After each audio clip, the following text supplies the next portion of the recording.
and of course, the nail drill. So, itry natin siya gamitin using this bit.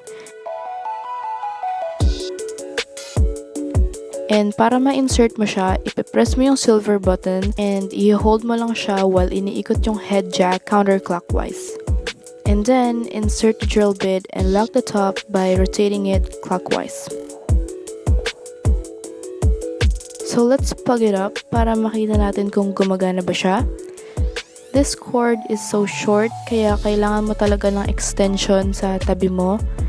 But yes, gumagana siya, kaya I'm so happy.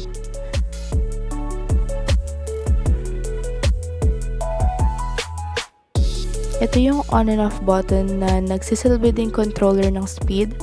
I think yung RPM niya or yung rotations per minute is 20,000, which I think is to remove the dry skin, and gagamitin ko tong bit na to na parang oval in shape para yung tip niya won't be that sharp and prevent cutting my skin. First thoughts, akala ko di ko makokontrol yung rotations pag nag-touch na yung bit and the nail kasi mabilis yung pag-ikot niya, pero nagulat ako kasi ang gaan niya sa kamay and wala akong naramdamang sakit. Kahit dumikit na sa skin ko yung nail bit, di siya masakit.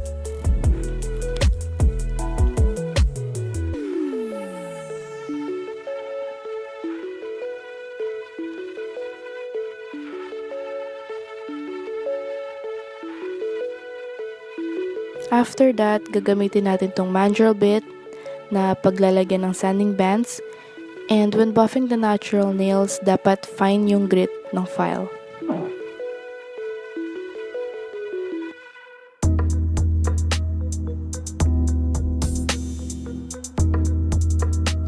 So sa mga napapanood ko, di mo dapat didiinan. The sanding band must barely touch the nail. Parang pinapasadahan mo lang siya ng dahan-dahan.